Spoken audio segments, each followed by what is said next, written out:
Ladies and gentlemen, tonight you're about to witness one of the most brutal moments in boxing.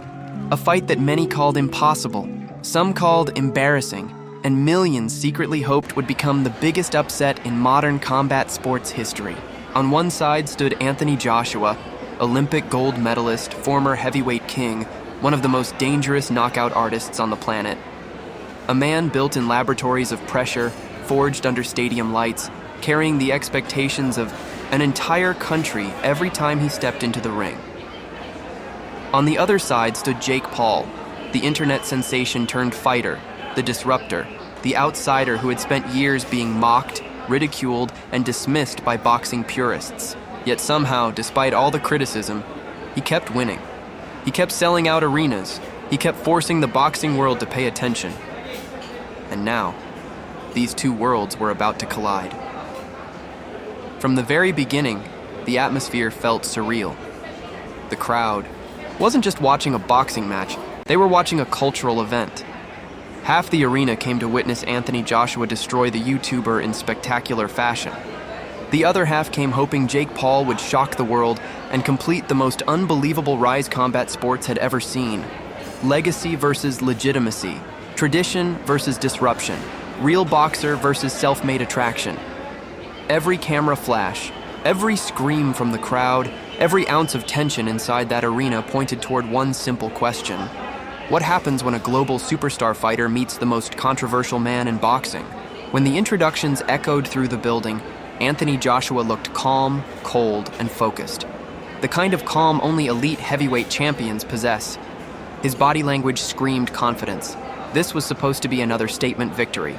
Another reminder that there are levels to this game. Jake Paul, meanwhile, bounced around with nervous energy. But beneath the movement, beneath the theatrics, there was something else visible in his eyes. Belief. Dangerous belief. The kind that makes underdogs terrifying. The bell rang. Immediately, the tension became almost uncomfortable. Nobody knew exactly what to expect. Would Joshua rush forward and flatten him instantly? Would Jake panic under the pressure? Or would something stranger unfold? In the opening seconds, Jake Paul moved constantly, circling the ring, staying light on his feet, trying desperately to avoid becoming stationary. Anthony Joshua stalked him patiently, like a predator studying prey. Every movement from AJ carried menace, because everyone in the arena understood the danger of a single clean heavyweight punch. Joshua didn't need combinations. He didn't need volume. One mistake could end everything. But then something surprising happened. Jake Paul landed first. It wasn't a devastating punch. It wasn't a highlight reel moment. But psychologically, it mattered. The crowd reacted instantly because nobody expected Joshua to spend the opening round chasing shadows. Jake stayed disciplined, moving to angles, avoiding direct exchanges, refusing to stand still long enough for Joshua to unleash power shots. Suddenly, the impossible didn't look impossible anymore.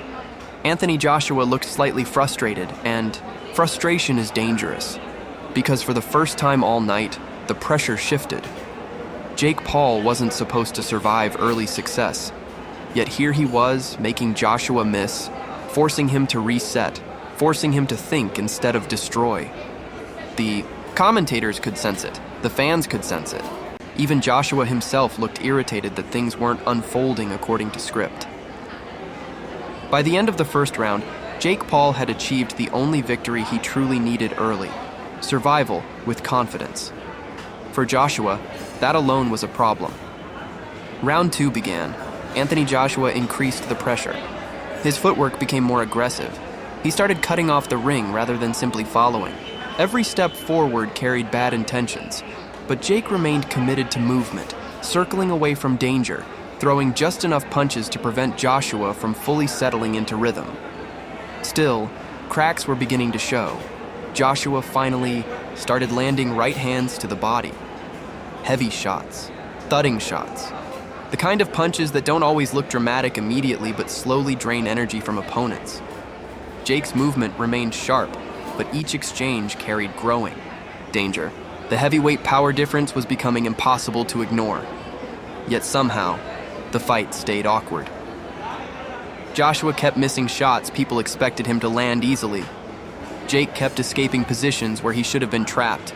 The crowd grew, restless because this wasn't the violent destruction they were promised. This was tense, strange, unpredictable. And the longer it stayed unpredictable, the more dangerous it became for Anthony Joshua's reputation. By round 3, murmurs spread through the arena. Nobody wanted to say it openly, but the thought existed. What if this goes the distance? What if Joshua can't stop him? For a former heavyweight champion, that possibility alone felt humiliating to many boxing purists. Jake Paul sensed it too. You could see his confidence growing with every passing minute. He started throwing more counters, started standing his ground a little longer, started believing he belonged in there. Each successful escape from Joshua's power made him bolder. Meanwhile, Joshua's frustration deepened. He was supposed to dominate. Instead, he was being dragged into a messy, uncomfortable fight. The commentators kept mentioning the clock. Every second mattered. Every round that passed without a knockout added pressure onto Anthony Joshua's shoulders. Because when expectations become unrealistic, even winning can feel like losing. Then came the turning point. Round 4. The energy changed instantly. Anthony Joshua stopped trying to outbox Jake Paul and began hunting him with genuine violence. The patience disappeared. The stalking became more vicious. Suddenly, Joshua's punches carried urgency. He trapped Jake near the ropes and unleashed heavy combinations that forced the crowd to erupt.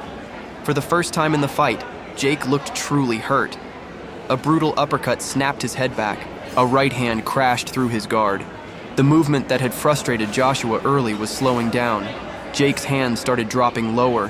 His breathing became heavier. The reality of heavyweight boxing was finally crashing into him. Still, he refused to quit. That stubbornness shocked everyone. Even after absorbing enormous shots, Jake kept throwing back. A left hook landed. Then another right hand. Not enough to seriously hurt Joshua, but enough to show resistance. Enough to prove he wasn't there simply to survive. But survival was becoming impossible. Joshua smelled weakness now. Every time Jake touched the ropes, AJ attacked with ruthless pressure. Body shots, right hands, uppercuts. The size difference suddenly looked massive. Jake's movement slowed another level, and Anthony Joshua began leaning on him physically, forcing him to carry heavyweight strength. Then came the controversy. Jake. Paul went down. For a split second, confusion exploded across the arena. Some believed it was a low blow, others thought it was exhaustion. The referee paused the action as Jake stayed down trying to recover. The commentators argued over what happened while fans screamed from every direction. But the truth felt obvious. The pressure was breaking him. Joshua had finally dragged Jake Paul into real heavyweight territory, and now, every second inside, the ring felt dangerous.